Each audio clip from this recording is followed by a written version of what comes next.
Hello, welcome in. I'm so happy to see you. Have you ever considered the benefits and drawbacks of venting? And let me tell you what I mean by venting. It is using conversation to complain about a thing that you don't like, where you vent at someone. They're not really participating in conversation with you. They are just dumping on you. And when people dump stuff onto you because they're emotionally upset and they start listing the things that they're complaining about and things they don't like, and they just kind of go at it. I think we've all done it. We've all been the receiving person for this kind of emotional venting. Nobody likes it. And the research shows it's bad for relationships to use another person for that kind of emotional regulation. People don't like being dumped on, and it can really damage relationships. I came across a post on Instagram saying research shows that venting is good in relationships. And they listed this study with some details in it. And the study was from 1998. And we've come a long way in understanding how we connect to one another. And that research study in particular was about women venting to other women. And the comments were full of people saying, I do not like being vented to. And I posted, kind of some of the updated research that actually it raises our cortisol. So the more modern studies are showing it's really bad for us to vent at someone. We need to calm down. We need to go for a walk, journal, make art, do something to calm down before we go talk to someone to emotionally regulate ourselves. It's not fair to the other person to use them to emotionally regulate when it's at a detriment to them. So half of the internet was like, yes, I don't want to be vented on anymore. And the other half thought I was saying we shouldn't talk to our friends. Okay, that's not true at all. And people got very upset, and people were saying, oh, when your mother dies, that kind of thing, really terrible stuff. And I'm like, oh, that's a great example of venting. You're venting your emotions of distress on a stranger in the comments of somebody's old post. So let's talk about what's really true. What's true is that we can co-regulate with each other. However, it takes a little bit of forethought and planning, that we have an agreement between friends of what we're willing to talk about and how we're willing to do it. And good friends, you don't have to really make an agreement or a pact about it. You just kind of come to an agreement.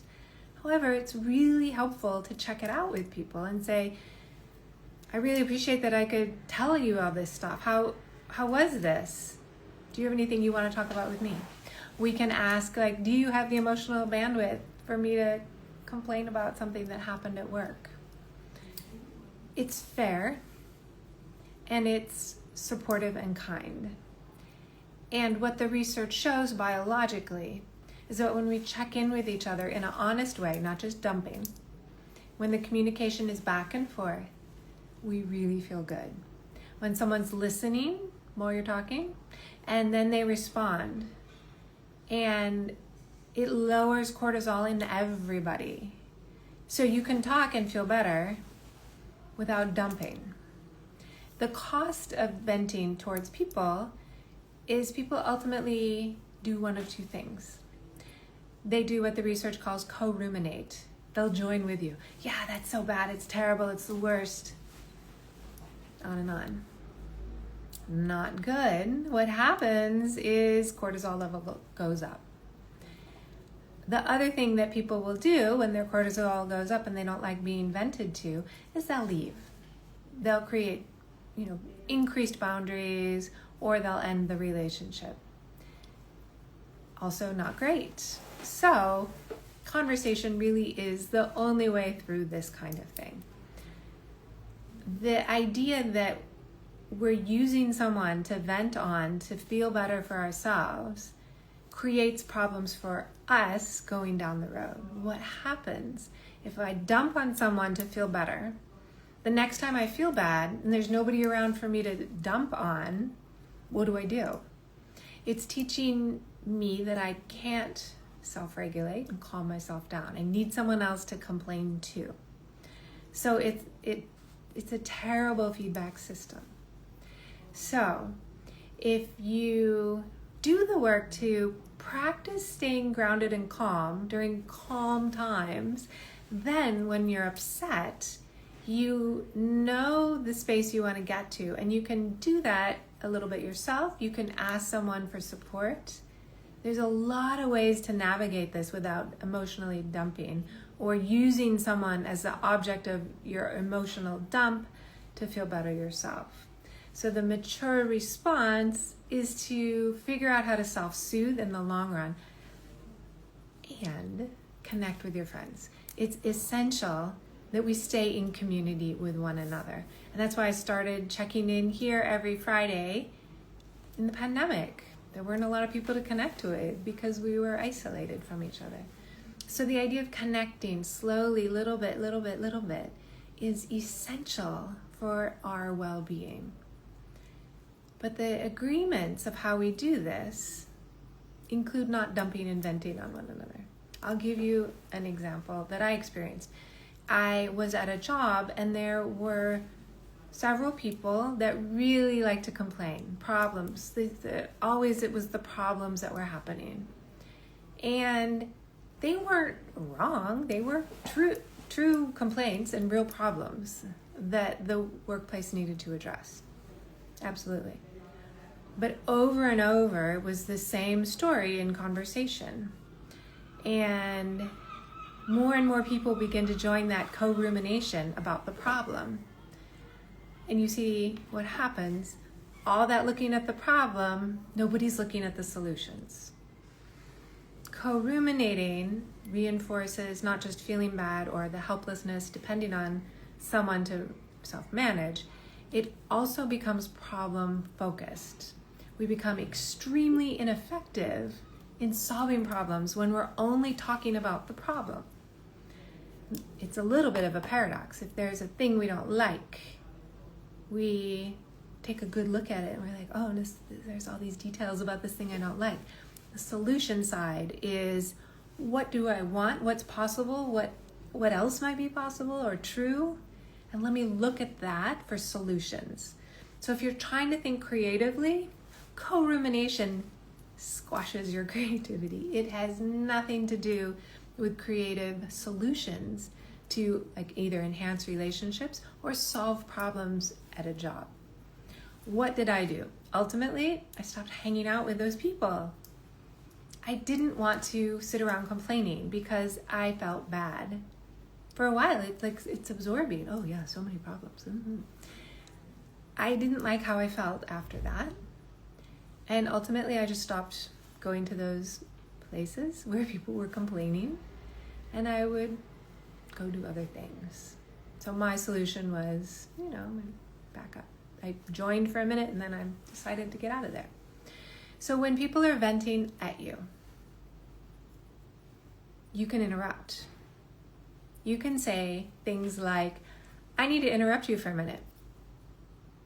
I'll be right back. You can just go get a drink of water. Create space for yourself. You can say, I don't have capacity right now. Can we talk about this later? I want to give you my full attention and I'm pretty distracted right now. You can say, it's actually a lot going on myself. I don't really have the space to have all of this conversation. I wonder if we could focus on something else. There's a lot of ways to interrupt. It's a healthy boundary. You'll be doing yourself and that other person a favor, I promise. So, you want to do the creative aspect of it, then you have to start asking questions. Say you're in a brainstorm at work. What else could be true? What other information do we need? Do we need anything else before we make a decision? Are we sure this is the direction we want to go in? Are there other possibilities? Let's consider the possibilities even if we don't plan to pursue them. That kind of thinking will move you in the other direction to creative solutions instead of the complaint. And when we make work decisions based on problems, we end up band-aiding a lot of things, and we're building out a whole infrastructure that just is like putting out fires constantly. instead of building an infrastructure that really, truly works. Okay. Have a wonderful rest of your day. Let me know what you think about venting. And I want to tell you, someone else posted about that same study from 1998, showed up in my feed 2 weeks later.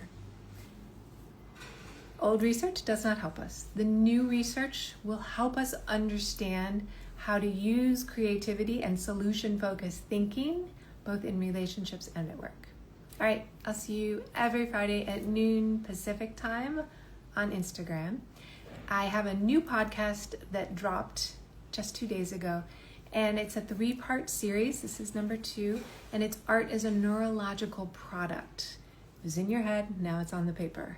You got to think of it in this really different way, that creativity comes from a thought into a thing. It manifests, essentially. That's Carl Jung's word. It creates something out of your mind. It's a neurological product. So check out the podcast. I think you're really going to enjoy it. And I'm in Paris for a couple more weeks, wrapping up the retreat, having an amazing time.